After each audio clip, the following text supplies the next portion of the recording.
All right, hello and welcome to MMT TV, and I'm here today with Lisa Lockwood, the reinvention expert, because she's gone from beauty queen to Desert Storm officer, SWAT officer, and now she's an author, speaker, and coach. So, Lisa, why the message of reinvention? Why all this reinvention in your life? Well, it's a fun buzzword, isn't it? People are using that a lot in industry with all the changes, social climate, that sort of thing. But because I've reinvented myself in such strange and peculiar ways, when you look at people like Madonna, okay, so dancer, singer, actress, producer, movies. I mean, it just goes on, where people are just getting into something they wouldn't ordinarily do. So think about it. I was a welfare kid, grew up on the south side of Chicago. Mom enters me in Miss Illinois USA pageant without me knowing, with hopes of me getting a high school education. So I wasn't in the pageant industry per se, but I did the best that I could. I went for it, didn't take the title, did well, and then I was desperate to go to college, so I joined the military. So we're either one of two things. We reinvent because we feel we have to, or we want to. So it's at cause or effect. So people are reinventing whether they want to or they're doing it because they have to. When I was in the pageant, it was because I felt I had to do it in order to get an education. I went in the military because I felt I had to do it for an education. So they're reinventions out of necessity, so to speak, And you versus do, calculated. but your reinventions lately have been because you want to do them. Now everything is based on my decision, and that's why when I coach and consult people and people who are making career moves, it is based on what their passion is, what they love. I help them get reattached to what they love, because a lot of people are in 9 to 5s, or they're not entrepreneurs and they want to be, or they want to follow their passion, they don't know how. So after I left, let me back up a second. So after I left the military, I went into police work. And then I got promoted, and I said, I really love this. So I started making calculated choices. Oh, I want to be a narcotic detective. I want to be on the SWAT team. Those were all choices. They weren't out of necessity. I didn't need to do it. I wanted to do it because I wanted to excel. So all of a sudden I had these titles. Reinvention again was undercover. Undercover operations, posing as a stripper, exotic dancer, Hooters waitress, whatever it took in order to do some of the infiltrations that I needed to do. Reinvention, reinvention, reinvention. And that's what I tell people. It's almost like the act as if principle. Act as if you already have the skill until you actually get it. And we'll get into that with my 6 tips when we get there. But now, I shouldn't even say now, from the point of being 27 years old into my current life, all of my reinventions have been based on calculated choices and me designing my life the way that I want to do it. All right, so you mentioned people who are entrepreneurs, who are people who are in jobs who want to be entrepreneurs. What are Right. the things that you go through with those kinds of people to bring them closer to that goal, or get them to that goal? So I do a series of questions. I have a pre-questionnaire with all of my clients that they get initially, and because I want to find out how willing they are to take risks, because you need to be able to take some risks, to push the envelope, to break through some fears in order to have the goal. Most entrepreneurs, I mean, that's the scariest thing for an entrepreneur, because you don't know if the business is going to succeed. You're invested in it wholeheartedly with all of your money, sometimes other people's money as well, because they're invested in your business. And there's a lot of risk because you don't know if the business is going to work. So that's what it comes down to. So what is their ability to take risks? And through all of that, through NLP, we talked about Neurolinguistic Programming, I'm able to ascertain the risk level that they are. If they're not at the risk level in order to take on any of the things that I recommend that they do for their new job and their new position, I'll do mini exercises to get them prepared to take risks. So it's almost as if, for instance, my first undercover operation was I needed to do an acid buy, and I was posing as a Hooters waitress, but I was a patrol officer. So it was my first undercover operation. And it was something small where I needed to sit in a car in a Hooters waitress uniform and basically just hand somebody an envelope of LSD, acid. So it was kind of a small undercover operation, which graduated to me infiltrating the Chicago Mafia organization, and graduated to the higher stuff, dealing with cartels and kingpins and then that sort of thing. So I have people take little risks to get them used to it, feeling the feeling of having the success with it, until they're ready to take the big ones that are going to help them in their business. So it's all fear-breaking strategies. That's a great analogy. I like your drug busting story. Thanks. So when you're talking to entrepreneurs, what are some of these strategies that you go through to get people used to taking risks?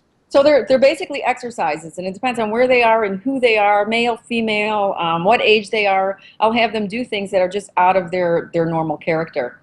So it could be something in a public place. It could be making an introduction to somebody, meeting somebody, doing something with a stranger. A lot of times it's fun, you know. So it's almost as if they're hidden camera type moments. You know, I want you to go out on the street today and approach a perfect stranger and tell them something interesting about your life, just randomly, and tell them a joke and say, "Excuse me, sir, can I just tell you a joke?" And just stop somebody to get people used to the unknown. And then I'm like, "What was that experience like?" "Oh my God, it was so exhilarating. I couldn't believe it. And he thought it was funny." And whatever it is, because my brain is so creative, I try to think of things that are going to fit them, that are appropriate for where they are in their environment at the time of their life, their level of risk taking. And then once they do that, they're ready for the next phase and the next phase. So it's a graduation process. So that's why when I work with my clients, it's usually 3 months is the minimum packages that I do, but ordinarily it's 6 months because it depends on how rapid you want the results that you want. If I have somebody that comes to me, for instance, I had a wonderful lady who worked at a hotel, but she's like, "You know what I really love is fashion. And I want to do men's fashion, and I want to be a personal shopper and help men coordinate outfits and that sort of thing." But she's like, "I really don't know how to go for the sale. I don't know that my credibility is there, blah, blah, blah." But she had a male friend who she was really close to. And I said, "How about you dress your male friend? When you go out into networking events and environments, he becomes your billboard for you, and you get to show what you do, and he's your walking billboard. So he's circulating the room with your business cards, and then you talk about him, and it's not about you anymore. So you're taking the attention away." And that was the initial thing that she had a breakthrough.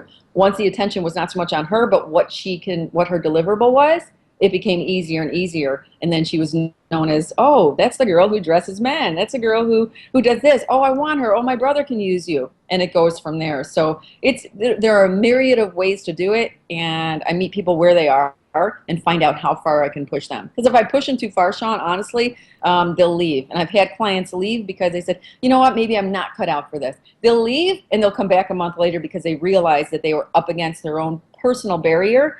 And they said, "You know what, I think I am ready for this. Maybe initially I wasn't, but now I feel that I do want the result. It's been burning inside of me that I didn't take that risk, Lisa, and I'm ready to go." Yeah, that's kind of what happens. The fear swells up, and then as it kind of sets, you realize it's all about internal stuff. Exactly. And you mentioned NLP. Can you go through a brief, well, what is NLP? Describe what it is. Neurolinguistic programming. I mean, it's it's a long word. It's like, oh, neuro, it's a brain and synapses. Basically, in a nutshell, it's the conversation that we have with ourselves. The conversation that we have with ourselves that either talks us into doing something or talks us out of doing something. And just through a series, one of the most basic things that I do with people is get people to delete certain words from their vocabulary. They're not allowed to say, "I can't." They're not allowed to say, "I'll try to see if this is going to work." Some of the metaphors that they have, you know, like "life sucks," things like that. I have them transform into, "No, life is a game." What if you were to say life is a game and it doesn't suck? What if you were to change, it's not a failure, it's a learning or it's a lesson? So it starts with the words that we use in order for us to be able to compel ourselves to do better with what we have, because we don't realize we're the biggest reason that is the thing that's going to either make us succeed or not succeed is based on the conversation that we have with ourselves. And in a nutshell, that's what it is. So I help people have better conversations with themselves. Yeah, so you're working on the languaging that they use and the way that their mind processes information as it comes in. Exactly. And then there's a whole series of fun things, you know, when I'm on a coaching, you know, pattern interrupts. When people start to feel stuck, you know, where they are, how can you get them unstuck? What can you do to put their focus and attention on something completely different so that they can lighten up their spirit in order to be open to the next coaching tool that I'm going to give them. And they don't know, you know, they don't realize that these are certain tools that actually work. You know, one of my mentors is Anthony Robbins. Steve Linder is who I became first certified with, you know, with synergistic results in NLP, and he's a master. So it's just a tool that coaches use, good coaches will use in order to get the best from their client. All right. So what are some of the techniques that you use in NLP that work with people? Like, let's say you were going to do one with me right now. What would you do? What could you do? It would depend on what the situation is. Now, let's give me an example, or I can make up an example. Say you come to me and say, "Lisa, you know what? I have a fear of, oh, the biggest one. This will relate to a lot of people, public speaking. Fear I of don't public know. speaking. I don't know if you know this or not, but Barbara Streisand used to have stage fright, was off the stage for years because she would have performance anxiety. Okay, so there's a perfect example of a woman who the world reveres, who is an incredible talent, had actually got herself in a state where she would become so nervous and hyperventilating before stage. She's like, it's not fun for me anymore. Singing is not fun for me. It's a chore because I become so stressed with it. What if she would look at the prep time behind the stage as, I'm not fearful about this, and she runs a whole entire conversation with herself saying, the audience already loves me. I'm not fearful, I'm excited, transformational vocabulary. And then kind of looking at what's going to happen afterward. You know what? I'm going to pretend right now in this moment that I already had a successful show. People are coming back for autographs. It's going to be in the newspaper on the headlines tomorrow. Barbara Streisand does an amazing performance, et cetera, et cetera. So we've got a series of tips that she can do right before she sets foot on stage in order to get her in a place where she's coming from confidence, and she already looked at and kind of pre-framed what was going to happen after as a result of her performance. Once she has all of that flowing within her body, that it's already finished, it's over, I was great, the audience gave me a standing ovation halfway through, et cetera, that allows all of that anxiety to completely be removed from the body. It's completely depleted. So that's an example of somebody who actually went through this, somebody who had stage fright, who was already an accomplished singer. Yeah, so it's not just people starting out, it's people at all levels.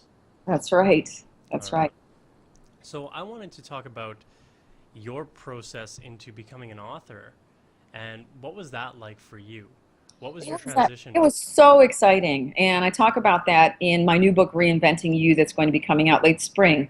So here, I was never an author before, so who am I to be an author? So I had to get rid of the self-talk of, I was a police officer, I had journaled for years, I wrote reports, I was educated, that sort of thing, but who am I to be an author? So the limiting belief of thinking that maybe I wasn't qualified. So then I had to realize, who am I not to be? Because there were so many people who already said, Lisa, you should write a book. You have such cool stories about what it was like working undercover, kind of, the welfare kid, triumph over adversity, domestic abuse. You turned it around, officer of the year, airman of the year, all of these things. How did you do it? And they would hear about the undercovers, and I can't tell you more times than not, you should write a book, you should write a book, you should write a book. And finally it got into my head, well, why not? Why not do it? I'm a great writer, I felt I was an accomplished writer, so why not just go ahead and do it? So once I got rid of the limiting belief of I couldn't be an author, I just started to do it. Started putting my pen to paper. I'd write one chapter about one experience, stacked another chapter on top of it and another, and then it was a matter of just weaving it all together because I'd never done a book before. That was the easy part. The hard part came into marketing. The hard part came into Lisa Lockwood's not a celebrity, so why would any New York City publisher be interested in my story? Because they only care about biographies, autobiographies from people who are already celebrated and noted. And Aaron Brockovich, had done something so incredible. Antoine Fisher, Frank Abagnale, Catch Me If You Can. These are autobiographies that were turned into movies because they had already been celebrated prior to that. So here we have Lisa Lockwood, so what? Beauty queen to SWAT Team, so what? Was she in the newspapers for it, et cetera? No.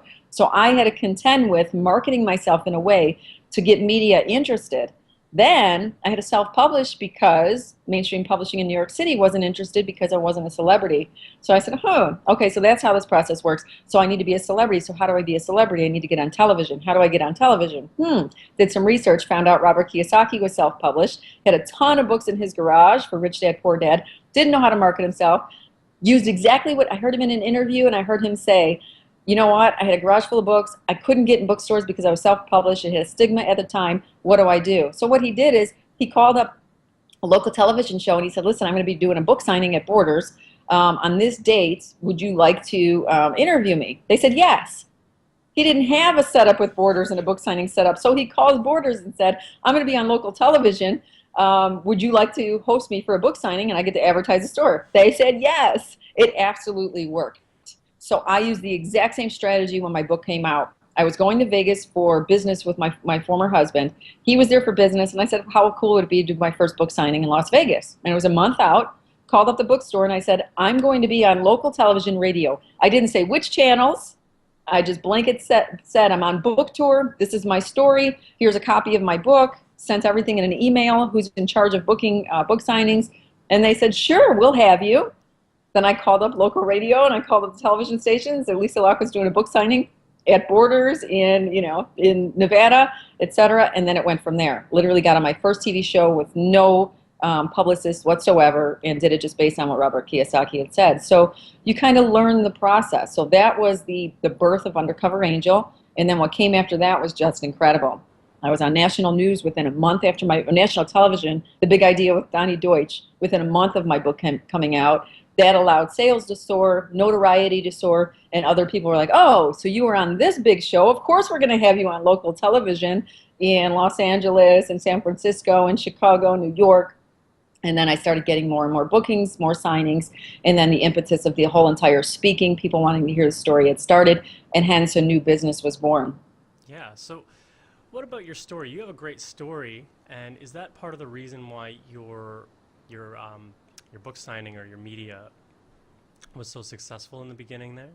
Yes, honestly, it is. I would say that titling is everything. So if my book was just Undercover Angel, people would know if it was fiction or what. But when the subtitle was the hook, and I had somebody who said, I didn't come up with the subtitle, somebody else that I consulted in the book industry said, if you do From Beauty Queen to SWAT Team, that's going to be the hook the media is going to like, because they like transition stories. That's going to be the shock and awe of it. And that's what I show people now when I'm teaching them with their branding and their marketing. What's the shock and awe? What's the controversy? What's the dichotomy with what you do? And helping them with their brand and their new book. What are people going to learn? What's going to be? How is it going to be sexy and saleable? So just Undercover Angel alone, I think I would have had a completely different experience in my life. But throwing that subhead in there, Beauty Queen to SWAT Team, that was the hook. That could have easily have even been the title, From Beauty Queen to SWAT Team. So you live and you learn, and that's the process. So they like that. They like that hook, and then they wanted to hear the story about what it was like. The small, feminine, petite woman who was in military and then SWAT and undercover, and what does it take, and how did I break through fears? Because I had fears too. I certainly did so many things that I'd never done in my life. There were fears. I went into drug houses and a lot of operations. And that put me in some very scary situations where I didn't know, am I going to come out after? Because so what does it take to manage that? And acting as if the skill that I offer in my 6 tips was one of them. Acting as if I was really the person in my undercover role. Yeah. Well, why don't we go through those 6 tips right now, or the 6 strategies to reinvention? So the first one is to be willing to take uncalculated risks. And this is how I explain that. The first time in my life that I did that was entering the Miss Illinois USA pageant when I was a high school graduate and a waitress. I was a waitress competing for Miss Illinois USA.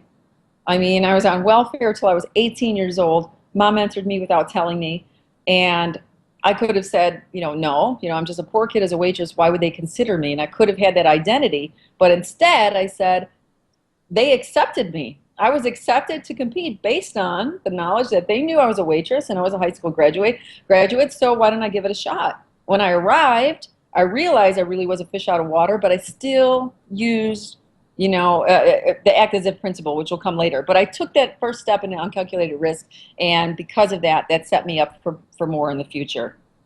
Yeah. The second one is to say yes before your brain says no, before your brain tells you no. Get into the yes habit of anything that comes up in your life. Really think about why you say no to certain things, why you're not willing to do something. Oh, it's my identity. Oh, I've never done that before. Oh, it's not who I am. All the little excuses. Really think hard about what is the reason you're saying no to certain things, because saying yes expands you. It grows you.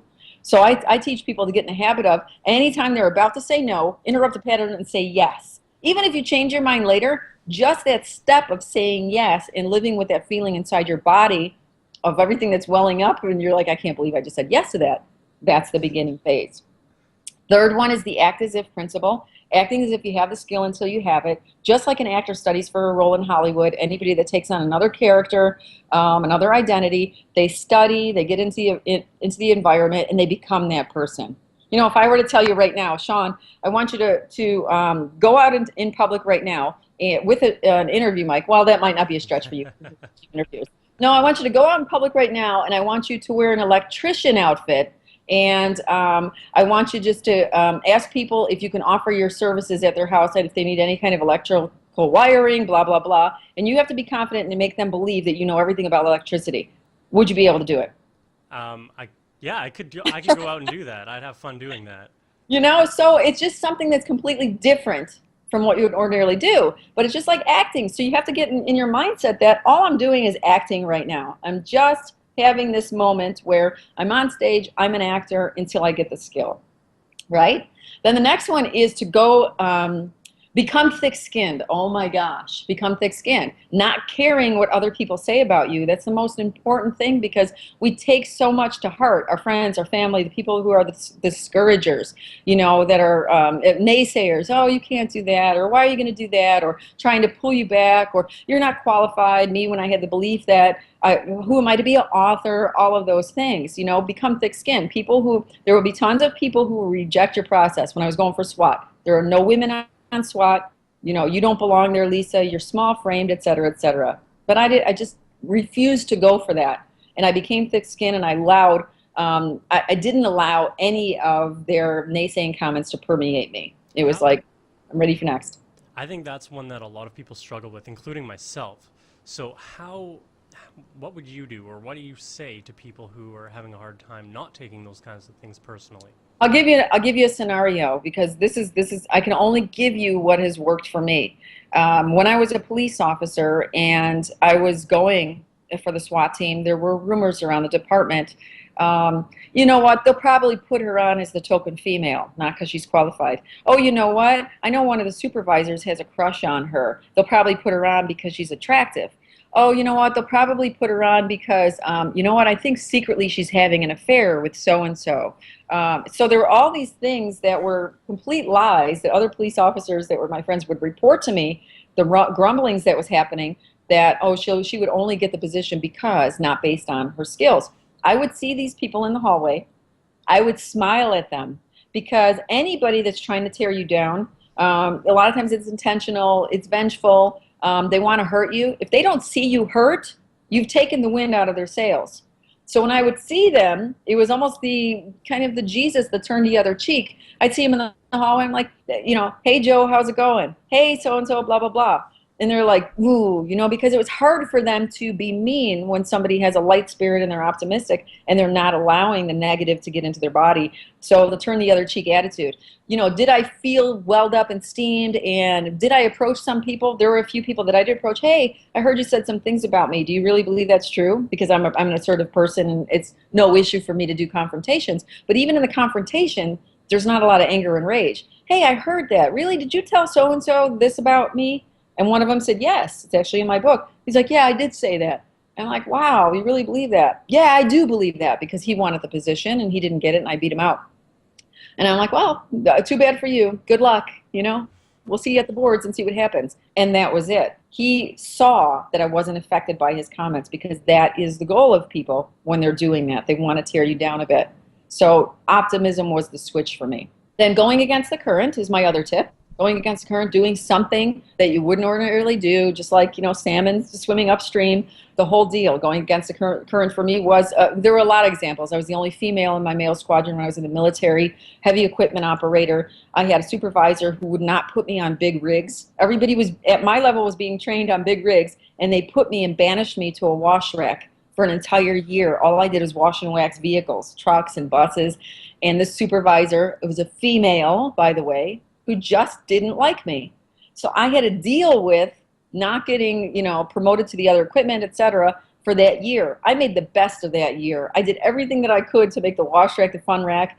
And as soon as she was replaced, I was promoted and I got on the heavy equipment and I went from there. So going against the current, the rewards are there if you're willing, again, to hold optimism as one of your key factors. Because once you let that in, any kind of negativity, it's going to destroy your entire spirit and everything that you do. And my last tip is live extreme. And this is what I've done most of my life. My first step was joining the military at 18 and leaving my family, living extreme, doing something completely, again, against the norm. And I'm an adventure junkie. You know, it started out from that age. I love, you know, high adrenaline activities. Even when I left law enforcement, I missed the need for speed. I went NASCAR driving. You know, I was jumping out of airplanes, scuba diving with whales, eating fire, walking on fire. The list goes on. It was always like, what's next? For me, I needed to push the envelope in my life and figure out what else I can do to break through a fear. Because if I'm helping other people break through fears, I need to be on top of my game. I can't allow myself to just stop. So it's always what's next, what's next. High-flying trapeze, running marathons. Because if I'm going to compel somebody, I need to be able to walk my talk. What I did was yesterday. Now, what am I doing today that's going to be different? So we've got about 5 minutes left here, and I want to talk about your new book, Reinventing You.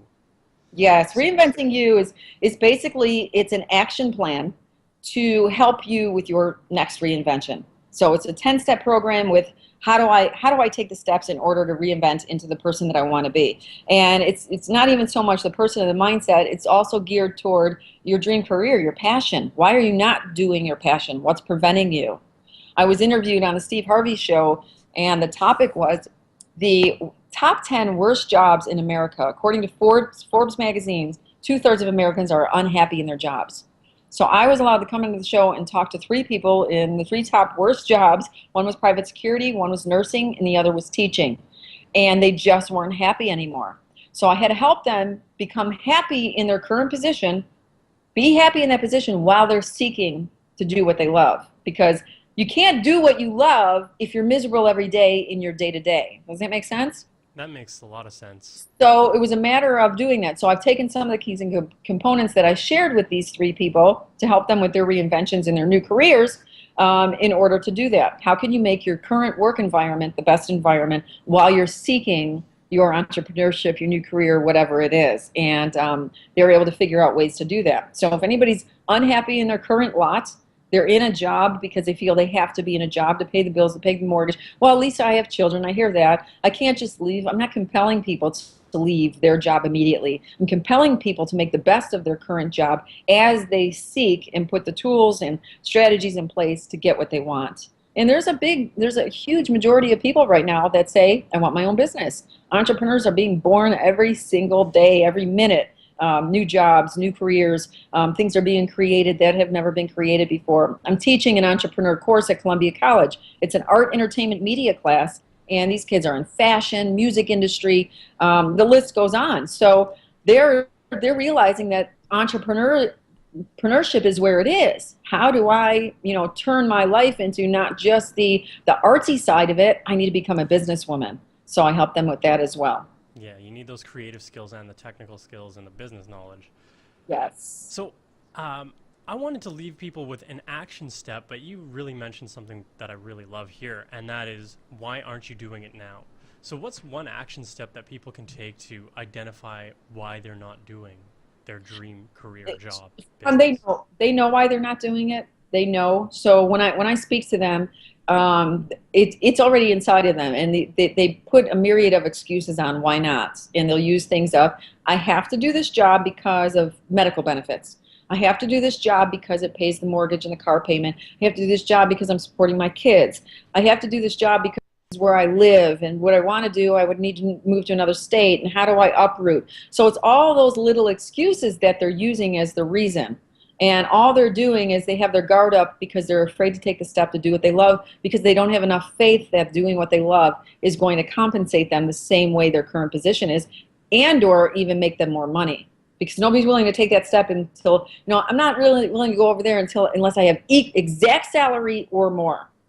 But they don't realize that they need to make that step. And like I said, they can stay in their current position as they start taking action steps to get what they want. So whether it's, I believe in mentorships, If it's something that it's completely new and different for you, get it under somebody's wing and become, an apprentice, become an intern. I don't care what age you are. I had an aunt who went to RN school at 55 years old to become an RN. So the age is not an excuse. So you just need to find somebody who's getting the result that you want, because I'm big into peer groups and who your mentors are, and say, you know what, can I spend a little bit of time with you? You start to get juiced when you're in the environment of doing what you love, and then all of a sudden you start to see ways that it can work versus all the obstacles that you put in front of you that's preventing you. Good, I like that. So where can people go to connect with you and find you and get the new book, Reinventing You?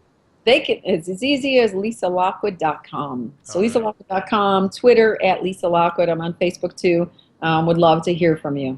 Perfect, then we're going to send them there. So thanks so much, Lisa, for being on. It's been it's been a pleasure. Thanks so much, Shaun. All right, I hope you enjoyed this video, and be sure to like, share, and comment below. Subscribe to this channel for more interviews, and if you want to go further and be live on the interviews, you can go to mmt.tv/live to find out how. Like on Facebook and follow on Twitter to ask your questions, and be sure to get on the mailing list. Go to mmt.tv to get access to all the things that are not contained in these interviews. All the links are mentioned below, and until next time, break the rules, change the game, and be a rock star.